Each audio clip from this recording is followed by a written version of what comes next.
Esto ocurrió cuando tenía 18 años. Ahora tengo 22. Vivo en San Antonio, Texas. Era mi último año de secundaria, justo cuando el COVID empezó a estallar. Así que todo comenzó a cerrar, incluida mi escuela. Aunque se suponía que todos debían quedarse en casa y estar en cuarentena, mi grupo de amigos y yo salíamos más que nunca.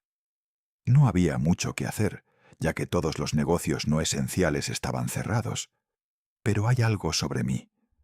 Me encanta la exploración urbana y visitar lugares abandonados o supuestamente encantados.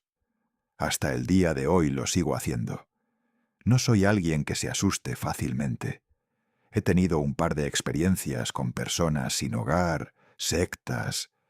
Incluso me han apuntado con un arma, pero nada se compara con lo extraño y espeluznante que fue este incidente que viví mientras exploraba. En esa época empecé a hablar con una chica con la que compartía clase en la secundaria. Se llamaba Clarissa. Si no fuera porque ella corrobora mi versión de lo que pasó esa noche, estoy seguro de que ninguno de mis amigos me habría creído.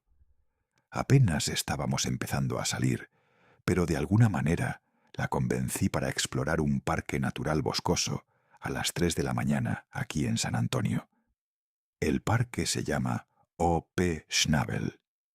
Es un lugar relativamente agradable, seguro y muy pintoresco durante el día. Pero de noche puede ser un lugar peligroso, y la policía suele vigilar las entradas para mantener a la gente alejada. Como dato, en 2016, una mujer de 24 años llamada Lauren Bump fue brutalmente asesinada y apuñalada más de 20 veces allí. Y en 2021, un chico que exploraba el bosque recibió un disparo. Clarissa y yo llegamos al parque alrededor de las 3 de la mañana. Era súper espeluznante y estaba completamente a oscuras. Los árboles hacen un muy buen trabajo bloqueando la luz de la luna. No me gusta tener la linterna encendida porque mis ojos no se ajustan a la oscuridad y solo puedes ver lo que ilumina el haz de luz. Además, no quería que alguien viera mi luz desde lejos, así que prefiero mantenerlas apagadas mientras exploro. Llevábamos unos 15 o 20 minutos caminando por el sendero principal. No planeaba quedarme allí demasiado tiempo, porque el ambiente era aterrador y estaba extrañamente silencioso esa noche. Conocía un sendero que se desviaba del camino principal y que llevaba de vuelta a donde estaba aparcada mi camioneta. Le dije que podíamos tomar ese atajo, fui haciendo un círculo completo en lugar de caminar todo el camino de regreso. Ella estuvo de acuerdo, así que empezamos a caminar por ese sendero de tierra. Llevábamos solo unos 2 minutos en ese camino apartado cuando, de repente, de la nada, una flauta empezó a sonar. Clarissa y yo nos detuvimos en seco y nos miramos, simplemente escuchando. Quienquiera que la estuviera tocando, lo hacía con un ritmo perfecto. Sonaba como si estuviera tocando una pieza musical real. Sin embargo, no tuve tiempo de procesar que sonaba bien, porque era jodidamente espeluznante.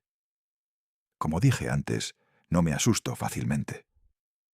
Pero a los 15 segundos del solo de flauta, Clarissa empezó a temblar de miedo, al borde de las lágrimas. Yo solo estaba escuchando, pero cuando Clarissa empezó a rezarle a Dios para que la salvara y perdonara sus pecados, ahí fue cuando me di cuenta de la gravedad de la situación. Para ser claro, era súper difícil determinar de dónde venía el sonido de la flauta. Sonaba como si viniera de la dirección del sendero principal en el que estábamos antes, que era paralelo a donde estábamos ahora, con unos 30 a 50 metros de bosque de por medio. Pero el sonido se estaba haciendo más fuerte y más cercano, hasta el punto en que parecía que estaba justo encima de nosotros. Clarissa ni siquiera podía concentrarse porque estaba aterrada, así que supe que tenía que armarme de valor y sacarnos de esa situación. Va a sonar cursi, pero le dije, «No te preocupes, no voy a dejar que te pase nada». Y le dije que debíamos correr por el sendero de tierra para escapar. Así que lo hicimos. Empezamos a correr a toda velocidad. Creo que la flauta dejó de sonar, pero era difícil notarlo, porque estaba más concentrado en salir corriendo de allí. Solo avanzamos unos 10 metros cuando, de la nada, escuchamos el crujido de los arbustos y el chasquido de hojas y ramas rompiéndose, antes de que algo grande pasara a toda velocidad, cruzando el sendero, justo enfrente de nosotros.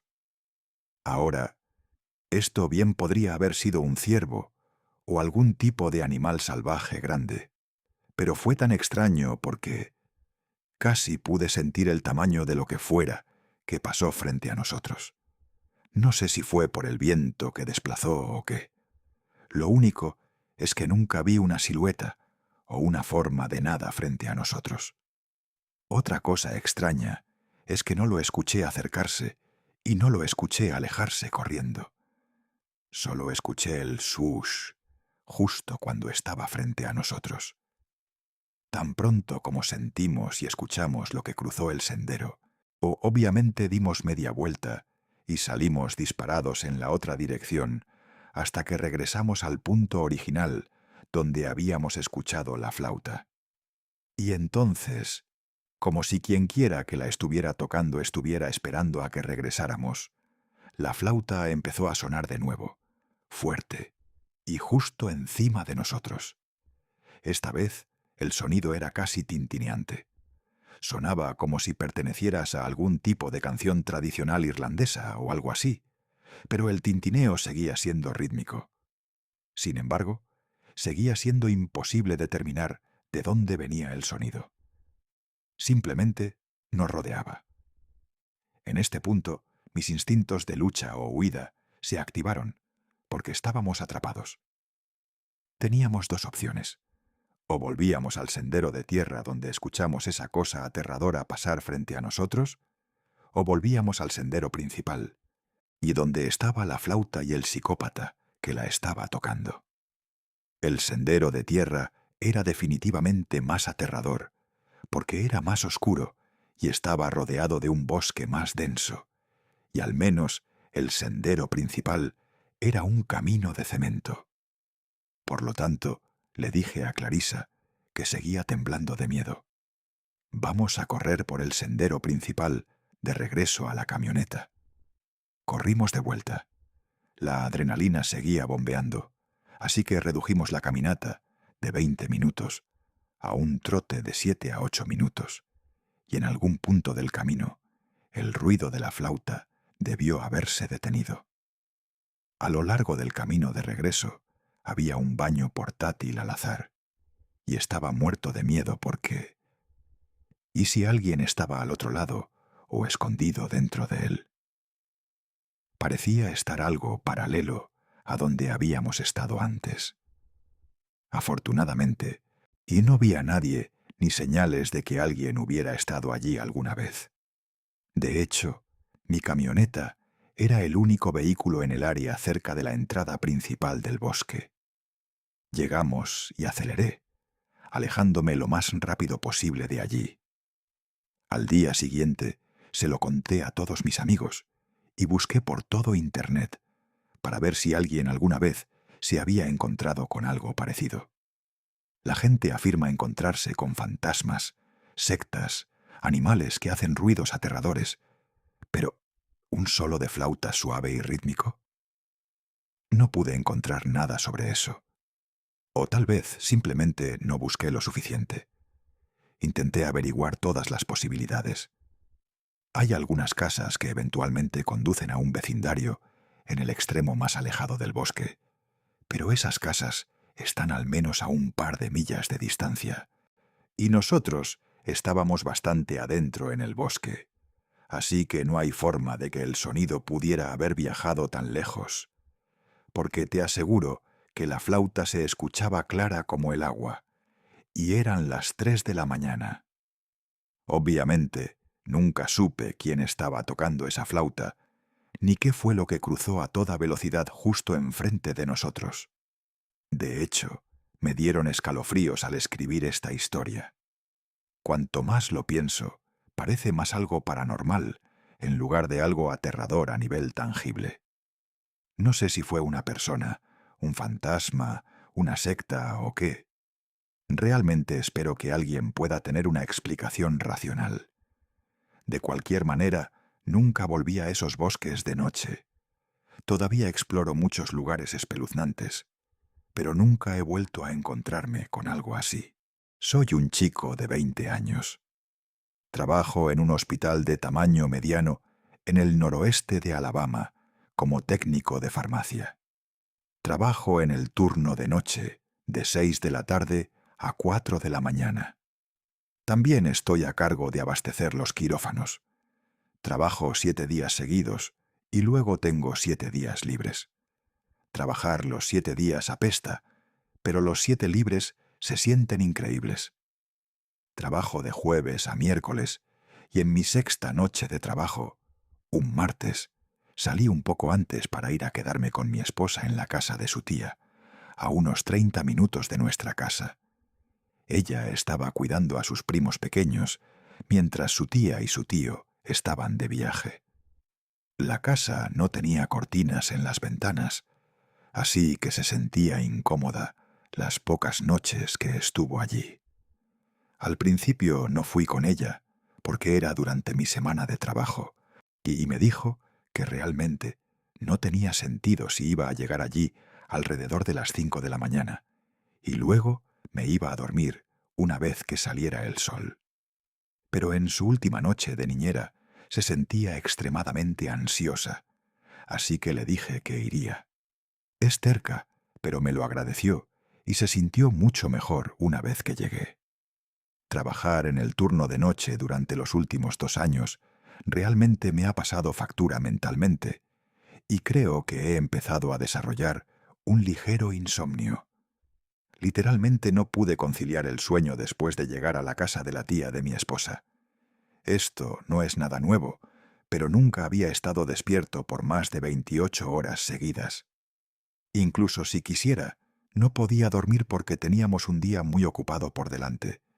Teníamos que dejar a sus primos en la escuela, nuestra amiga tenía una fiesta de revelación de género, teníamos que ir de compras, porque no teníamos comida en casa, ya que ella había estado fuera los últimos 3 días, y yo tenía que estar en el trabajo a las 6 de la tarde.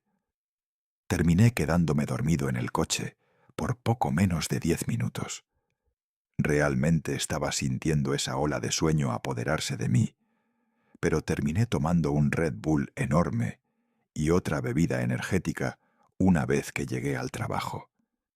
Hice que mi esposa me llevara al trabajo y me recogiera, ya que a mi coche le tenían que cambiar los frenos y no lo estaba usando, y también porque ninguno de los dos confiaba en que yo condujera su coche después de más de 24 horas sin dormir. Ya era la noche del miércoles y había estado despierto desde las 2 de la tarde del martes por la tarde. Mi turno empezó bien. Si lograba mantenerme ocupado, esa sensación de cansancio no me afectaría realmente. Me puse los auriculares y estaba escuchando música mientras abastecía los quirófanos con medicamentos. Era una noche de semana, así que todavía había algunas cirugías nocturnas terminando, y el personal de limpieza estaba arreglando algunos quirófanos que se habían utilizado. No es raro que el personal de cirugía entre en la sala en la que estoy para agarrar algo que les falte en el quirófano que están usando, así que normalmente me doy la vuelta y al menos sonrío, y ellos me devuelven la sonrisa. Estaba en mi propio mundo, llenando la máquina Omnicell con medicamentos y escuchando música, cuando escuché que la puerta detrás de mí se abría. Hubo ese distintivo chillido agudo que hace una puerta cuando sus bisagras necesitan aceite, seguido del fuerte golpe que hacen las puertas pesadas de madera al cerrarse. Me di la vuelta para ver quién era, como siempre, excepto que no había nadie allí. No me preocupé demasiado por eso. Tal vez abrieron la puerta, vieron que yo estaba allí y simplemente decidieron ir a otra sala. Así que continué. Mientras empujaba mi carrito hacia la siguiente sala, vi que la luz de esa habitación estaba apagada. Abrí la puerta y... Juro que vi a alguien encorvado junto a la máquina Omnicell, rebuscando en el contenedor de objetos punzantes. Si no sabes qué es eso, es un contenedor donde se desechan las agujas y los viales después de su uso, en lugar de simplemente tirarlos a un cubo de basura normal. A alguien ya lo habían sorprendido haciendo esto antes, en busca de morfina, y en consecuencia lo despidieron. Encendí la luz. Iba a preguntar qué estaban haciendo, pero cuando la luz iluminó la sala, y no había nadie allí, de acuerdo. Ahora empezaba a asustarme un poco. No sabía en qué momento podías empezar a tener alucinaciones después de no dormir durante más de 24 horas. Así que me dije a mí mismo que probablemente estaba viendo cosas y que solo necesitaba calmarme. Terminé de abastecer cirugía sin otros incidentes y me dirigí de regreso a la farmacia. A las 2 de la mañana de cada noche tenemos que entregar medicamentos específicos para cada paciente en el puesto de enfermería. Voy a usar el 5.º piso como ejemplo de cómo están distribuidas las plantas, pero cada número de habitación se corresponde con la planta en la que se encuentra. Hay 3 ascensores en el medio de la planta. Si vas a la izquierda al salir del ascensor, está el ala 5100 y 5200. Y si vas a la derecha, está el ala 5400 y 5500.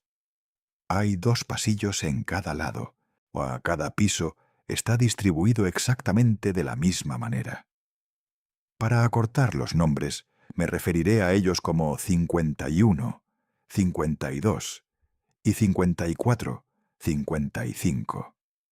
Recientemente, el 5.º piso, específicamente el ala 54 a 55, había estado en remodelación, por lo que los pacientes de esa zona habían sido trasladados temporalmente al 3.er piso. El lado 54 a 55 estaba completamente vacío, porque no había tanta gente en el hospital esa noche. Fui subiendo por el hospital, entregando medicamentos a los puestos de enfermería, planta por planta, hasta que llegué al 5.º piso. Fui al lado 51 a 52, entregué los medicamentos y decidí ir a ver el progreso de las obras en el ala 54 a 55. A medida que me acercaba, me dio un escalofrío. No había enfermeras ni pacientes, solo los pasillos largos y vacíos. Las salas de cirugía ya están vacías y desoladas la mayoría de las noches, así que estoy acostumbrado a caminar por allí sin problema. Pero ver habitaciones de pacientes vacías, no sé, me dio grima. Caminé lentamente por el lado 55 y entonces escuché un ruido. Sonaba como si una de las camas del hospital estuviera traqueteando violentamente. Pasé por la habitación 5512 y rápidamente descubrí qué era el ruido. Al mirar dentro de la habitación, vi a un anciano sacudiéndose violentamente en la cama, como si estuviera teniendo una convulsión. Le corría sangre por los ojos, la nariz y la boca. Estaba haciendo un sonido gutural, como de gárgaras, casi como los sonidos que hacen los zombies en The Walking Dead. Un monitor estaba pitando frenéticamente, como lo hace cuando un paciente entra en paro cardíaco. Mi corazón dio un vuelco al ver esto, y rápidamente di un paso atrás para ocultarme tras el marco de la puerta. Pero inmediatamente volví a entrar a la habitación, dándome cuenta de que este hombre necesitaba atención médica desesperadamente. Pero cuando volví a mirar dentro, No había ningún hombre. La cama estaba limpia y hecha, el monitor estaba apagado, y no había señales de que nadie hubiera estado en esa habitación durante al menos un día entero. En ese momento pensé, vale, estoy alucinando al 100%. Me abrí paso rápidamente de regreso a los ascensores y bajé al primer piso, donde está la farmacia. Cuando las puertas del ascensor se abrieron, un anciano con una camisa de seguridad y una credencial del hospital entró en el ascensor. Me palmeó el hombro mientras pasaba junto a mí. Era el mismo hombre que había visto momentos antes, teniendo una convulsión y haciendo esos ruidos de zombi. Me sonrió mientras las puertas se cerraban y vi los números del ascensor subir hasta el 5.º piso. Yo no presioné el botón para que el ascensor volviera a bajar, pero ese mismo ascensor bajó de nuevo al primer piso y se abrió. No había nadie adentro. Corrí de regreso a la farmacia y me senté en una silla por el resto de mi turno hasta que mi esposa vino a recogerme. Mientras esperaba, busqué en Google cuándo empiezan las alucinaciones cuando no has dormido. Decía, entre 30 y 48 horas. Y yo llevaba 38 horas sin dormir, así que tenía sentido. La farmacia está ubicada directamente debajo del ala 54 a 55. Así que cuando salgo, puedo ver la ventana que está al final del pasillo del hospital. A veces, y mientras espero el ascensor en ese lado, miro por la ventana. Mientras caminaba hacia el coche de mi esposa en el estacionamiento, miré hacia arriba a la ventana del 5.º piso y vi al mismo anciano mirándome a través del cristal. Me dieron escalofríos. Me subí al coche de mi esposa y no dije nada sobre lo que vi esa noche. No estoy seguro de por qué habría alucinado con ese hombre en específico, ya que nunca lo había visto antes, e incluso si lo hubiera visto, no tiene ninguna relevancia en mi vida en absoluto. Sin embargo, todavía no estoy seguro de si eso fue siquiera una alucinación, o si lo que vi esa noche fue real. Desde luego, se sintió real. Me fui a dormir inmediatamente después de llegar a casa.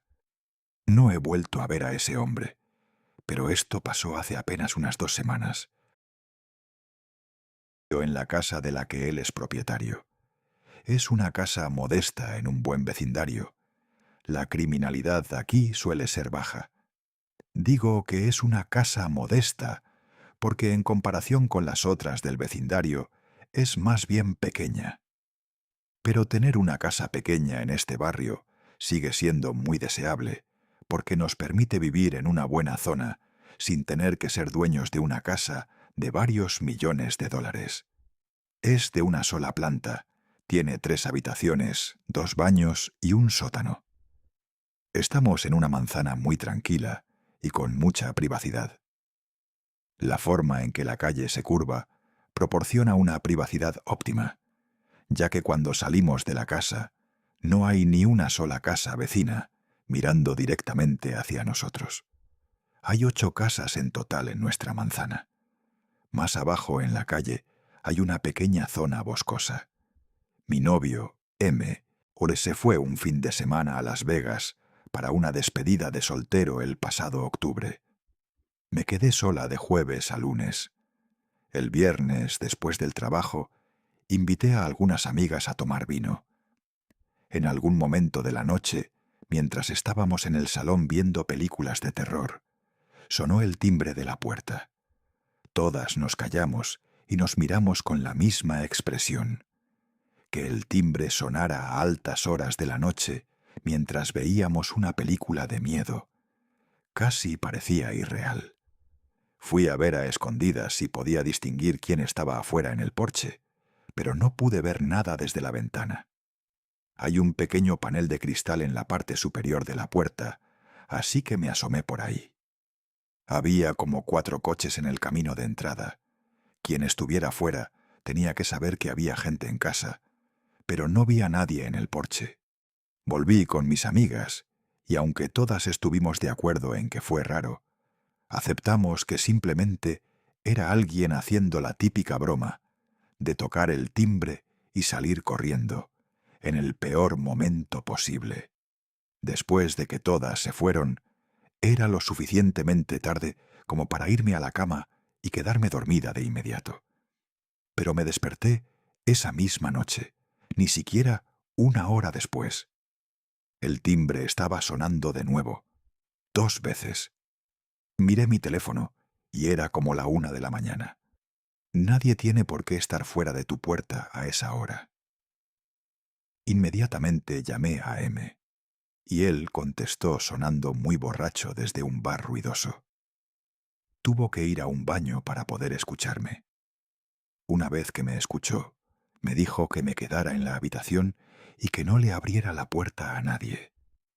En ningún momento sugirió llamar a la policía, así que me abstuve de hacerlo por el momento. Colgamos e intenté simplemente mantener la calma y volver a dormirme.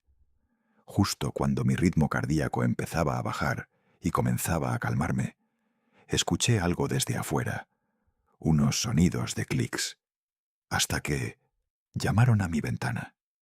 Una voz de hombre dijo: «Oye, ¿hay alguien en casa? Necesito ayuda aquí fuera». Agradecí a Dios que las persianas estuvieran bajadas. Yo no podía ver quién estaba ahí fuera, y ellos no podían verme a mí. En lugar de irse, volvió a llamar a la ventana y dijo: «Sé que estás en casa». Esto fue lo que me impulsó a llamar a la policía. Nunca escuché al hombre de afuera alejarse de la ventana. Por lo que yo sabía, todavía seguía parado ahí. Así que susurré todo el tiempo, mientras le informaba al 911 que alguien estaba intentando entrar en mi casa. Llámame dramática o exagerada, pero estaba asustada y quería a la policía aquí lo antes posible. A los 5 o 10 minutos, el timbre volvió a sonar, seguido de fuertes golpes en la puerta. Fui y me acerqué a la puerta principal y pregunté quién era.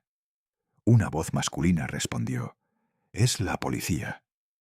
Era una voz diferente a la del otro tipo. Miré por el cristal y confirmé que eran un par de policías. Les abrí la puerta y desde el primer momento, el oficial más alto y que iba delante entró directamente a mi casa sin que yo siquiera lo invitara. Dijo que estaban respondiendo a mi reporte de un disturbio y yo le dije: «Hay un hombre merodeando por la casa, tocando el timbre y golpeando mi ventana». No quiero hacer que gran parte de mi relato trate sobre este oficial en particular, pero fue el hombre más grosero que he conocido en mi vida. Y sentí que estaba en un viaje de poder. Fue muy condescendiente conmigo, mandándome a callar y hablando por encima de mí mientras intentaba explicarle lo que pasó. Tampoco pareció tomarse mis afirmaciones muy en serio. Su compañero no dijo ni una palabra, simplemente se quedó atrás. El más alto me pidió detalles que yo ya había dejado claro que no tenía, como el aspecto del hombre, cuando dije claramente que no lo había visto. Y el oficial, literalmente, me dijo: «Bueno, usted fue quien nos llamó, señora. Si no quiere nuestra ayuda, nos podemos ir». Me quedé completamente desconcertada. Nunca antes había llamado a la policía y nunca esperé tal falta de profesionalismo. Me disculpé y le dije: «Es que tengo miedo». Fue por ese entonces que los 2 oficiales caminaron alrededor de la casa con sus linternas. Dieron una vuelta completa y luego regresaron. Pero honestamente, no revisaron muy a fondo. Los observé por las ventanas. Volvieron a la puerta y me dijeron que no podían hacer nada si no tenía cámaras o pruebas de que el hombre intentaba cometer algún delito. Los 2 policías se marcharon. No me sentí nada mejor, salvo por el hecho de que, tal vez, quienquiera que fuera ese hombre, vio que había llamado a la policía. Volví a la cama y, afortunadamente, la próxima vez que me desperté fue por la luz del sol que se colaba por las persianas cerradas. Eran alrededor de las 10 de la mañana. Era sábado, y esa noche una amiga tenía una fiesta de Halloween que yo iba a ayudar a preparar. Durante el día hice un poco de compra y aproveché para recoger algunas cosas para la fiesta. Mi disfraz era de Velma, de Scooby-Doo, y mi amiga que daba la fiesta era Daphne. Llegué a su casa sobre las 6 de la tarde. La fiesta empezaba a las 9 y realmente se animó sobre las 10:30. Estuve allí hasta bastante tarde. Probablemente salí de su casa un poco después de la 1 de la mañana. Estaba en condiciones de conducir, ya que no había bebido mucho, apenas un par de cervezas. Cuando llegué a casa, inmediatamente noté una corriente de aire frío en el interior. Después de dejar mis cosas sobre la mesa del comedor, vi que la ventana estaba abierta. Fui a cerrarla, tratando de recordar por qué demonios la habría dejado abierta. Fui a lavarme los dientes, pero cuando salí del baño, noté que la puerta del sótano estaba abierta de par en par. Me quedé congelada. Fue entonces cuando empecé a escuchar este sonido de clics, débil pero constante. A medida que me acercaba a las escaleras del sótano, me di cuenta de que el sonido venía de allí abajo. Llegué a lo alto de las escaleras y miré hacia abajo, hacia el sótano completamente a oscuras, y el sonido de clics se detuvo de repente. Una voz desde la oscuridad de abajo dijo: «Por fin llegas a casa». Con eso, cerré la puerta del sótano de un portazo y salí corriendo de la casa con mi teléfono. Golpeé la puerta del vecino hasta que abrió, y decidí llamar a la policía desde la seguridad de su casa. Desafortunadamente, fueron los mismos 2 oficiales quienes regresaron a mi casa. Mi vecino me acompañó cuando fui a hablar con ellos esta vez, y creo que eso pudo haber tenido algún tipo de impacto en la actitud del policía alto. Esta vez no fue tan grosero. A él y su compañero revisaron la casa mientras mi vecino y yo esperábamos en el salón. Eventualmente, después de su búsqueda inicial, les mostré algunos de los lugares donde imaginaba que alguien podría esconderse. Básicamente puse la casa patas arriba, mientras también estaba al teléfono con mi novio borracho. Cuando estuve segura de que ya no había nadie allí, hice una maleta para irme a quedar con mi hermana hasta que M regresara. Esta vez cerré todas las ventanas con seguro antes de irme. La lección principal de mi historia es: si tienes ventanas que se abren lo suficiente como para que alguien pueda pasar a través de ellas, asegúrate de que siempre tengan el seguro puesto cuando estén cerradas. Todavía viví